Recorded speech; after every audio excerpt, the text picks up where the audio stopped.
in the first half. Portadown keeper Mickey Keenan brought down Francis Smith to give Larne the first in 6 minutes. But Trevor McMullen hit the shot wide. In 18 minutes, more agony for McMullen, handling the ball to give the Ports a penalty. Up stepped Marty McGee, and it was 1-0. 4 minutes later, another penalty. Harry Currican, the man fouled. Currican picked himself up, took the kick himself, and it was 1 each. Portadown grabbed 4 goals in the second half. Scot Sandy Fraser nipping in to put his side in front in 58 minutes. 2 minutes later, after McGee's effort had struck the bar, Joey Cunningham running in hammered in the rebound. A through ball gave McGee the chance to make it 4-1, a chance the striker accepted in style. And 7 minutes from the end, it was 5-1. Lovely dribbling skills here from Cunningham, and the finish very cool. Portadown started brightly, and after Marty McGee had done well, Kevin McKeever wasn't far away. In the 5th minute, the Ports were claiming a penalty. McGee going down, but to me, John Devine's tackle was good. Straight away the Glens struck, Billy Totten's flick, and Billy Caskey hit a rasper. Not bad for a 35-year-old.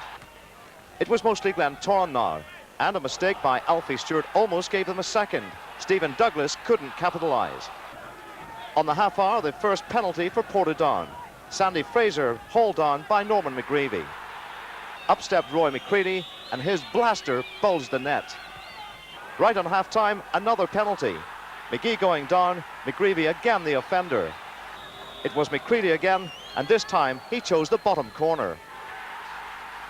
Into the second half, and with Portadown buoyant, Davy Mills' shot was brilliantly tipped away by Dean Smith. But from Greg David's corner, McKeever rose majestically for the header, 3-1. The Glens were reeling, although McCartney was out of luck. Neil McCulloch, the man on the way. In 71 minutes, Portadown got a 4th. The mistake by Conor McCaffrey, and McGee's touch just got there. 2 minutes later, a 3rd penalty for Portadown. McGee raced clear, and the hand of Smith brought him down. McCready again, and that's a hat-trick to remember. What a night for him and the supporters. Minutes later, referee Oliver Donnelly was pointing to the spot for a 4th time, for the Glens this time as Billy Totten went down. Gary McCartney took it, but Mickey Keenan saved superbly. 5 minutes from the end, though, McCartney was on target with the diving header. But 5-2 to Portadown, and for hat-trick hero McCready, the match ball as a memento. Roy, I think it'd be fair to say that will be a prized possession. Indeed, Jackie, it's the first hat-trick ever scored, and well, a prized possession. Hat-trick at penalties, unbelievable. It was all right. I was only appointed to take the penalties 2 matches ago. Scored 1 against Almore City and 3 again tonight. And you changed your style a bit, didn't you? Well, the first one I just hit and hope, as long as it did on target, a bit of power and a grin. And the others just happened. I just didn't even think. Overall, it was a great team performance. Well, everybody played to their capabilities. We had a couple of injuries, Brian Strain and Joey Cunningham, but the lads who come in done extremely well. Mooney. Good deep cross. Lee Doherty in there. Good catch by Keenan. Davidson. McCready. Oh, McCullen. 1-0. I thought we'd see some goals tonight. Tragedy for Roy McCready. Right into the path of McCullen. And the rest, well, it was easy. Philip Nell. Baxter. Turns. Good save by Keenan. Sid Burrows could be looking for Baxter. It's got away. It's 2-0. It's Philip Nell. It went long. Got the touch. Nell into the back.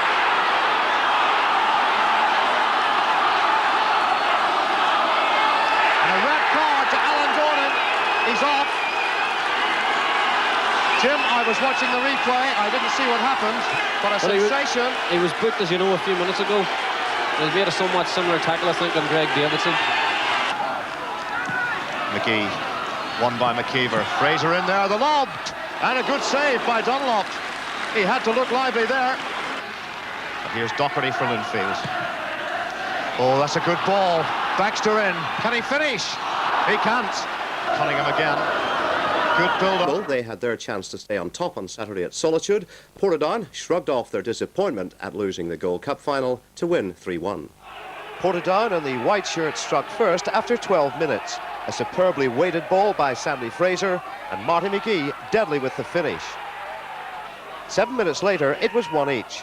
A good ball by Rory O'Boyle, and Peter Murray rifled in the left footer. Just after half-time, Portadown had a chance, but Kevin McKeever hurried the shot. Almost immediately, Cliftonville went close at the other end, Billy Drake just missing the target. Portadown made it 2-1 in 65 minutes, and it was a tragedy for Cliftonville fullback Mickey Tully. Trying to cut out the danger, he ended up steering the ball past goalkeeper Paul Prentice. Cliftonville then had a great chance to equalise.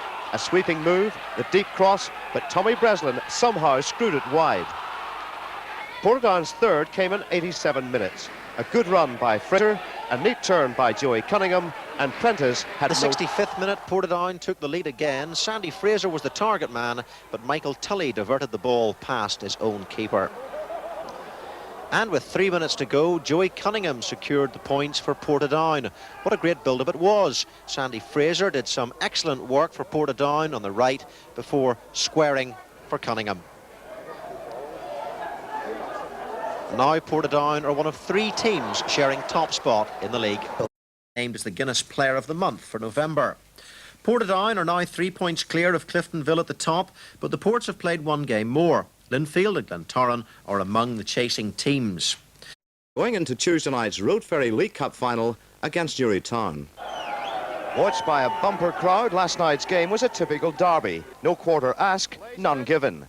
There was almost an early setback for Glenavon. McKinstry again, looks for Davidson, it's 1-0. Sandy Fraser, in fact, it's been ruled out for offside. The chase for Fraser. Looks inside, finds Davidson. The winger has done well. Good cross, McKinstry! 1-0 Portadown, and what a goal for the youngster in his first game of the season. Superb header. Long throw this time. McBride in there, won the header, and just over the top from Blackledge.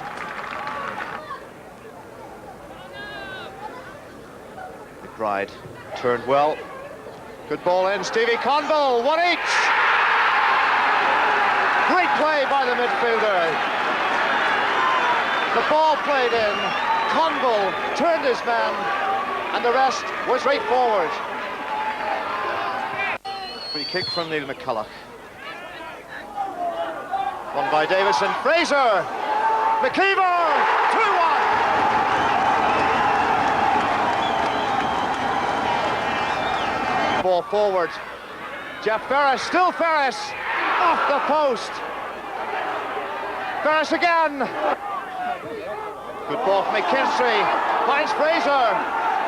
Is it 3-1, round the keeper, but off the line by Duncan Lowry.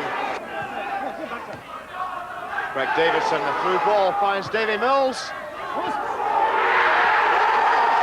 over the line, it's another goal for the keeper. Well, I think over 90 minutes, Jackie will fully deserve to win it. I don't think anyone at the game tonight could argue against that. I think really at the end of the day we'll let them off hook a wee bit with a few chances near the end which we should have put away. Over the 90 minutes, Portadown deserved their win.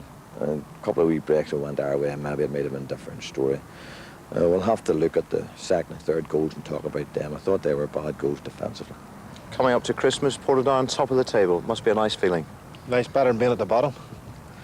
That's true. Brief and to the point is our Ronnie. And there's the picture which has everyone smiling around soccer clubs. Entering the second half of the league championship, Portadown are the leaders with Ballymena United 2 points behind.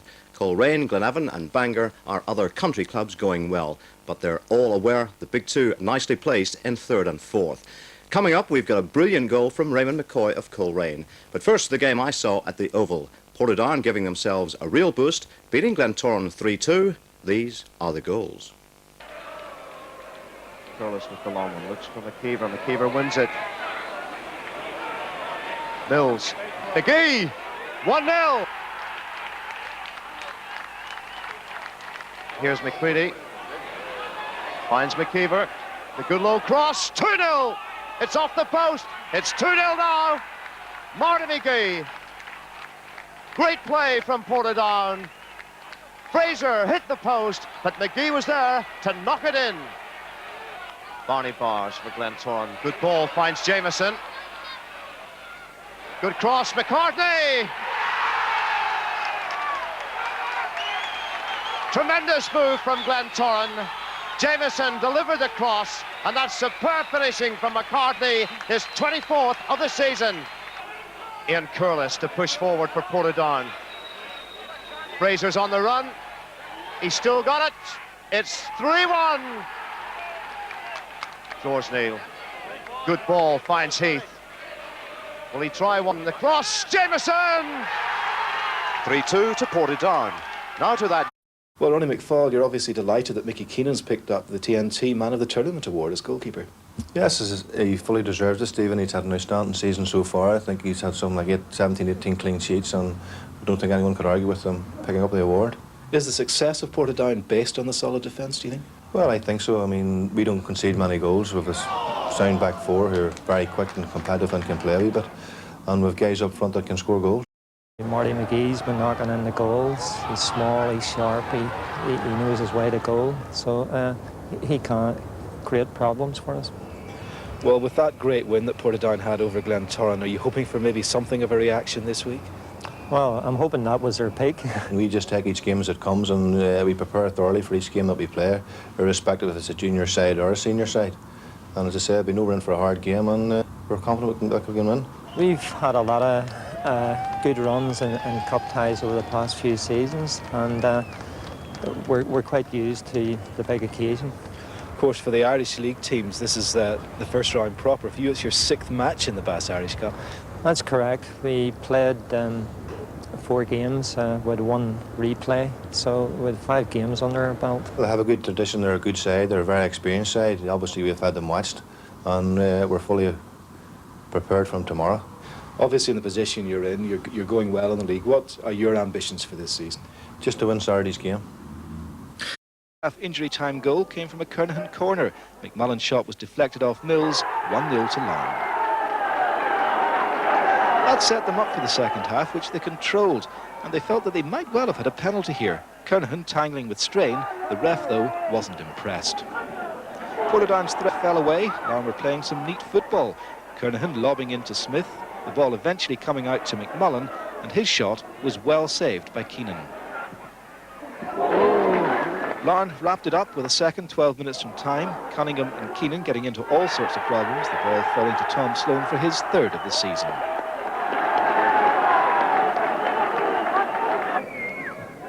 "2-0 for Larne at finished, and with Linfield winning at Crusaders, there's only 1 point in it at the top. Who came from behind to beat Bangor, and at Inver Park, where Portadown were beaten 2-0 by Larne.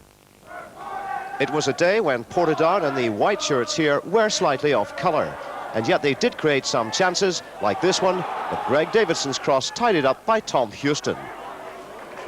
Another Port's flurry saw Sandy Fraser's scorching volley stopped by Graham McConnell at the 2nd attempt. McConnell then gave Larne a scare when he dashed to the touchline. He couldn't stop Joey Cunningham, but Trevor McMullen's head did stop the cross. Right on half-time, McMullen gave Larne the lead. A left-foot shot in off Portadown's David Mills.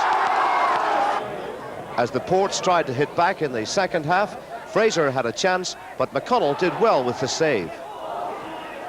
At the other end, goalkeeper Mickey Keenan had to be lively to keep out McMullen's shot. 12 minutes from time, the impressive Harry Kernahan set up Larne's second. Portadown in a tangle, Tom Sloan with the tap-in. Smiles all round for Larne, but not for Portadown supporters. Their lead cut to just 1 point. League leaders Portadown had most of the scoring chances in a poor game against Coleraine at Shamrock Park on Saturday. The match finished 0 each. Willie Callahan heads the ball back in here, and Desi Curry comes close to an own goal. Ray McCoy, Guinness Player of the Month, did some good work wide for Coleraine, and Joe Bradley eventually got the shot in. Mickey Keenan made the save on a corner, the result. Portadown pushed forward as much as they could in the second half and created a number of good scoring opportunities. 17-year-old Gary McKinstry found Willie Callahan, but his drive hit the bar. The Scot was offside anyway. Basically, Portadown's finishing just wasn't up to the standard we've come to expect this season. And here another Scot is the villain, Sandy Fraser, this time with a weak header. Joey Cunningham was involved in Portadown's best build-up of the match towards the end of the game. It was Portadown's best chance too. And let's be honest, Sandy Fraser should have done a lot better from close range. So it finished 0 each, but then none of the other title challengers made a move, so it wasn't a bad day for the Ports. Linfield were, of course, hammered 4-1 by Cliftonville at Windsor Park, and Glenavon beat Glentoran at Mourneview. Keep an eye on Ballymena. Down to give very, very little away. I think if you look at their goals against, they're probably one of the best, if not the best, in goals against. It's going to be a very tough game. From my own point of view, I would hope that maybe it's a draw, because then it's bringing the both teams a little bit closer, provided we get a good result at Mourneview. Clear of Glenavon, Glentoran and Ballymena are both 6 points off the pace, and Linfield's chance of retaining the title has almost certainly gone. They're now 8 points behind the leaders.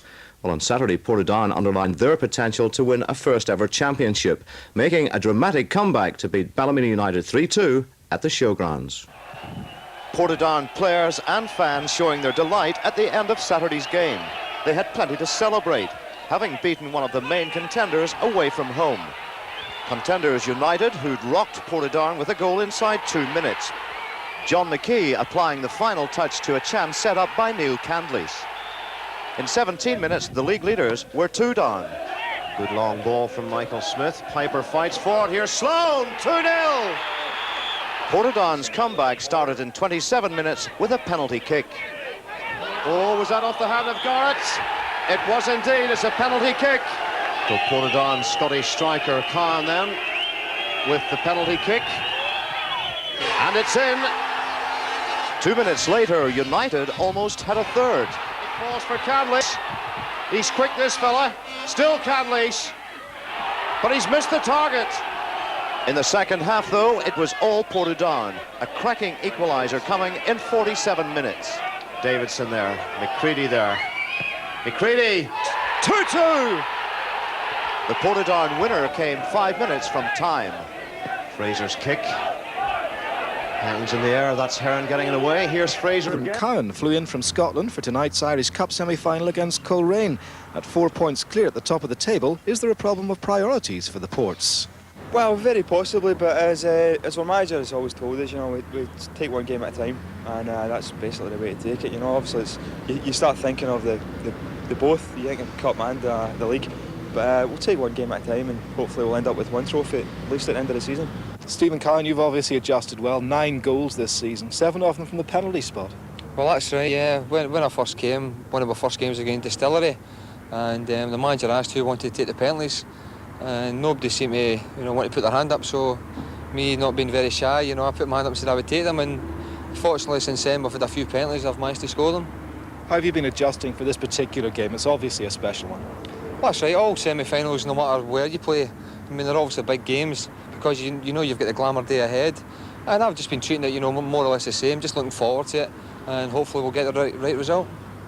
What about Coleraine? They've slumped a little bit recently. Will that maybe worry you slightly? I suppose sometimes it could worry you. You always expect they'll come back with a, kind of revenge against you. But if we just worry about our own game, concentrating what we can do right, I don't see having any problems. We'll just hope for the best, we'll get in there and do it. But the semi-final, Philip Major with the throw-in for Portadown. Davy Mills just gets his head to it. Here's Sandy Fraser. Oh yes, it's gone in from Sandy Fraser. Cowan very much on his own. Fraser's up though as well. Good control and skill again from Fraser. Cowan has gone wide. Good shot from Cowan. Yes, a goal from Stephen Cowan. Brian Strain has Davidson and Cowan to aim for on the far side of the penalty area. Up there goes Cowan. Good header. Oh, a smacking goal from Stevie Cowan. Fillmore. Wasn't a good ball. Here's McCready. Oh, he set Cowan away. The chance perhaps for the hat-trick. Oh, what a goal from Steve Cowan. That really was absolute class from the Scotsman. disappointed with this effort. Portadown had a good spell towards half-time, McCready beating the wall from this free kick, but not the keeper, Beck. They introduced their new signing, Vic Casule, from Hamilton Academicals in the second half, though Glenavon continued to hold the upper hand. McCann seeing this shot coming back off the woodwork. And then a Denison corner was very nearly finished by Ferris, the ball eventually trickling just wide. Stevie Conville, though, sealed the issue with 2 goals in 3 minutes. The first, a great diving header from a McBride corner. The second, neatly slotted home in the 71st minute. The final score, Glenavon 2. Portadown answered a few questions following Saturday's hiccup against close challengers Glenavon, with a convincing 3-0 win over Newry last night, regaining the league lead after Glenavon's 5-0 demolition of Distillery had put them on top in the afternoon. Had that result put psychological pressure on Ronnie McFall's men? No pressure whatsoever, Stephen, because we were well aware that our fate's in our own hands. That if we won last night, we were back on top of the table again. The lads must have been a little downhearted, obviously, losing at the weekend too, Glenavon. Well, we weren't so much downhearted as from the fact that we lost the game, but the way we played is that we never competed. And we realised that a lot of people down, supporters and whatever, and we were determined to make amends last night. One highlight was the performance of McFall's latest Scottish signing, Vic Casule, who's immediately won the hearts of the home support. Well, he can play a wee bit, Stephen, and at the end of the day, that's the bottom line. I mean, the 3 Scotch lads have to, since they've come in, have really done exceptionally well for us. O'Shea did very well to keep you out, though, last night. He did well. He's a good keeper. He made a lot of exceptional saves, and really it was down to him that we didn't win sort of 6 or 7. Tell us about the goals. The first one coming maybe a little surprisingly from Brian Strain. No, not really, because we were putting them under a lot of pressure at the time, and Brian was up when the ball was knocked through him, and he turned inside the box and scored a real screamer. Then the double act came into being, of course. Cowan and Fraser, they've done tremendously well for you this year. That's right. Well, Fraser knocked a good ball through the Cowan, and he chased it the whole way with the defender, and at one stage we thought he had lost it, but typical goal scorer's instinct, he just poked it in with his toe. Fraser himself not to be left out at the end. That's right. Well, Cowan broke up the right, and he knocked a good deep ball into the box, which Mills headed down, and Fraser got in the end of it and put away. You said some months ago that you reckon the whole thing might go to the last game. It's looking increasingly that way. Do you feel you've done the hard work now? Will it be difficult in a way to motivate against Ards on Saturday? No way. I mean, we have knew all along that our fate's in our own hands. And as I said, I mean, we know we play Ards on Saturday, and we'll treat them with respect because we know we're in for a difficult game. But I mean, if our attitude and commitment as it was last night, then we're confident we'll pick up 3 points. You must be a happy man even at this moment, though, Ronnie. I mean, history is being made at this time. Well, I mean, we've qualified for Europe. I mean, that's the first time the club has qualified. Left, it looks to be between Portadown and Glytle. It could all rest on Portadown's final game against Linfield on Saturday week. There's one... And they could have been 1 down after 30 minutes. The ball crossed superbly by Eddie Patterson, and Ollie Ralph should have done a lot better. But Portadown began to pile on the pressure, and O'Shea was forced to make several saves. This an excellent effort from Sandy Fraser. No score at half-time, but the big home crowd saw Portadown take control in the second half. It was 2 goals in 3 minutes, which finally ended the challenge of Newry. A great through ball and a cracking shot from Brian Strain. Then it was the turn of Stevie Cowan. He pushed aside the defender before hitting home his 13th of the season. A super finish, and the celebrations weren't bad either. At this stage, Portadown were well on top, but the third goal didn't come until the final minute. The build-up from Cowan and Mills made it simple for Sandy Fraser to push in the third. Portadown easy winners in the end, and judging by this... The red and white of Portadown were in a much more celebratory mood at the end of their league game with Ards at Castlereagh Park on Saturday. An injury time winner kept them at the top of the table by a point from Glenavon with just 1 match each left.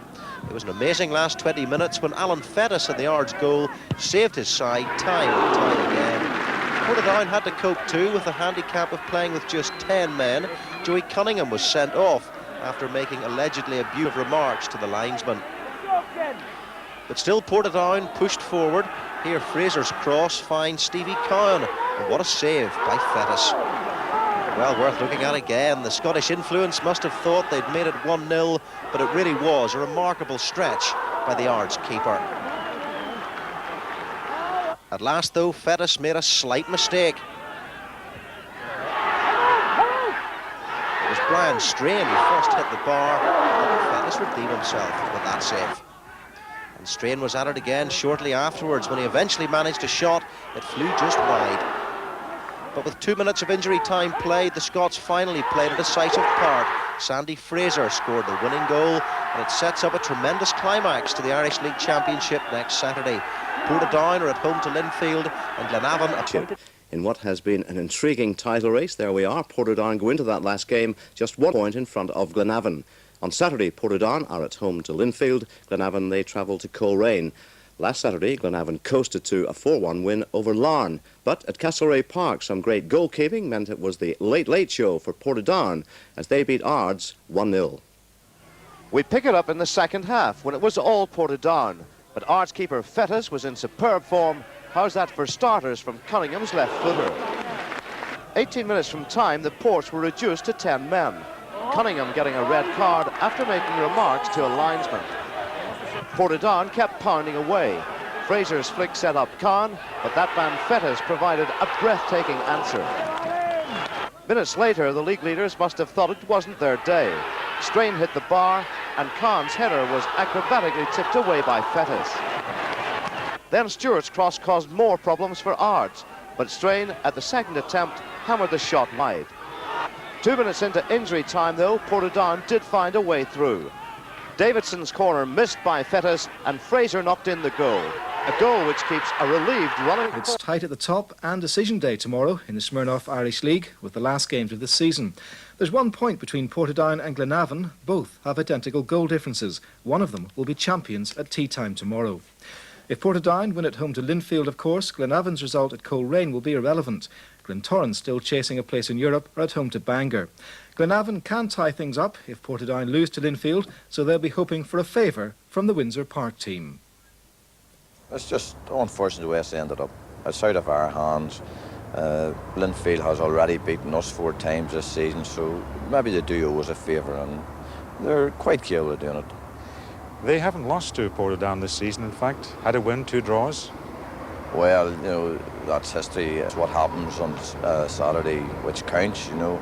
But Linfield has a lot to play for, and they're not the team to lay down no matter what they're playing in.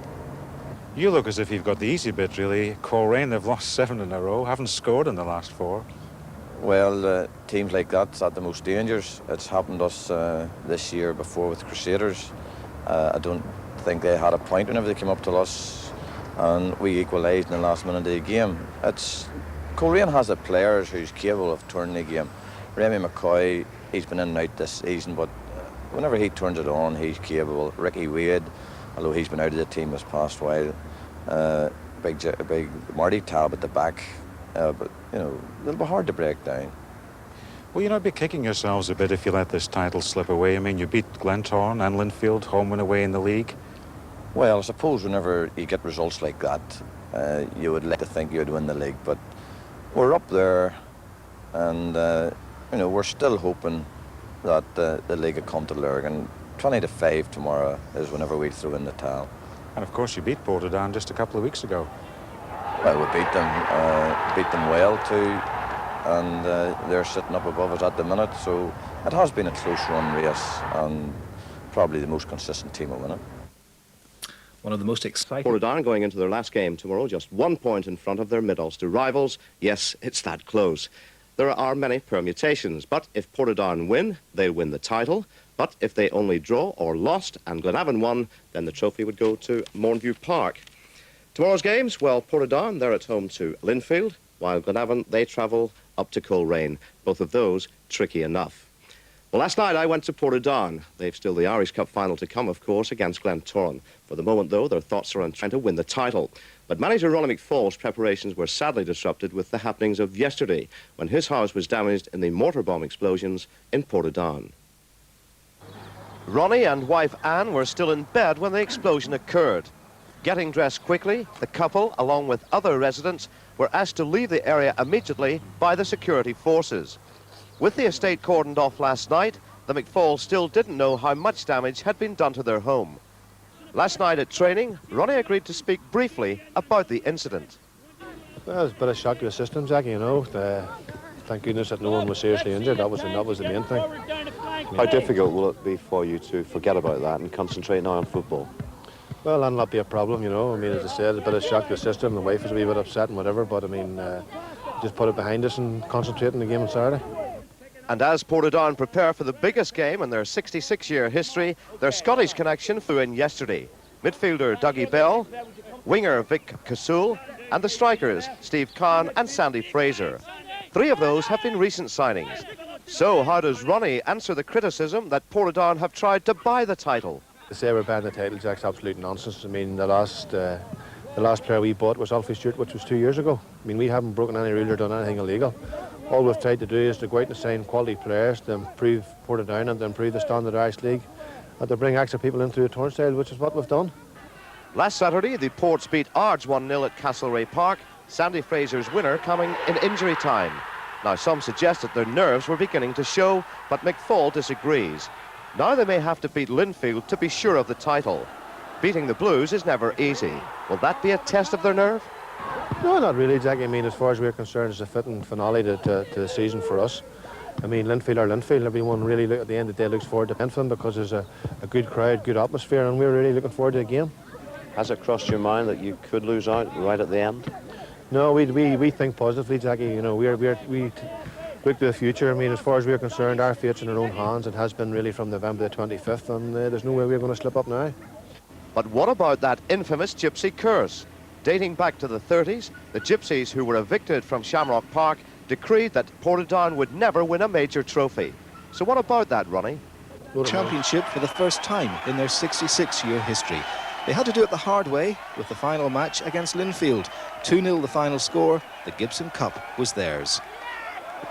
If Portadown had slipped up, though, Glenavon were ready to collect the spoils, away to Coleraine at the showgrounds. And 12 minutes into the second half, it looked as if that might be on the cards. It was Glenavon who scored first.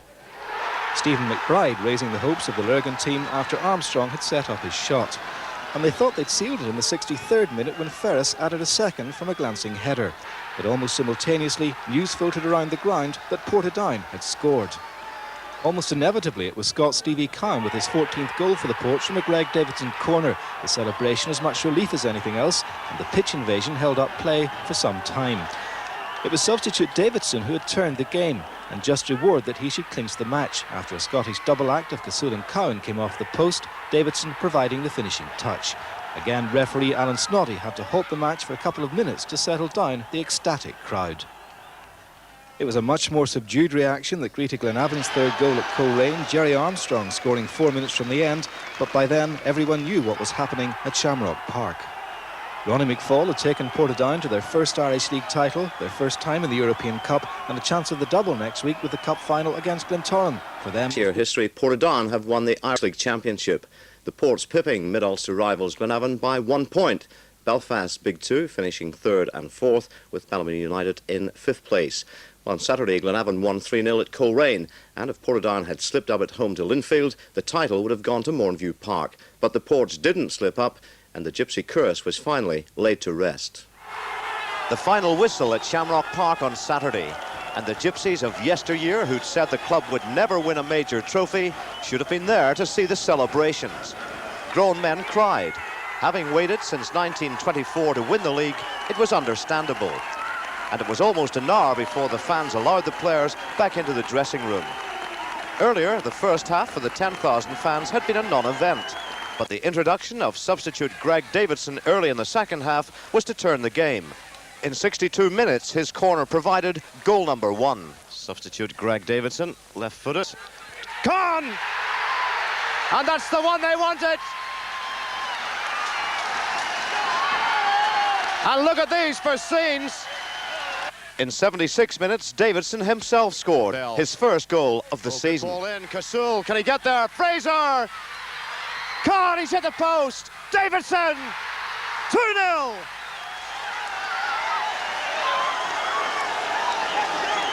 Ronnie, you finally made it. Don't think I stuck in yet, Jack, I tell you the truth, you know. I mean, club's waited, what, 66 years? So obviously it's a big day for everyone connected with Portadown Football Club. It means a lot, I would think, to a lot of people at this club. That's right. I mean, likes of the president, Ted Clark, who's given tremendous financial backing to the club down through the years, and the likes of Bob Hugh Pritchard. And unfortunately this year we've lost a lot of sort of older supporters. So obviously we're delighted for everyone connected with it. Up at Coleraine, Glenavon knew they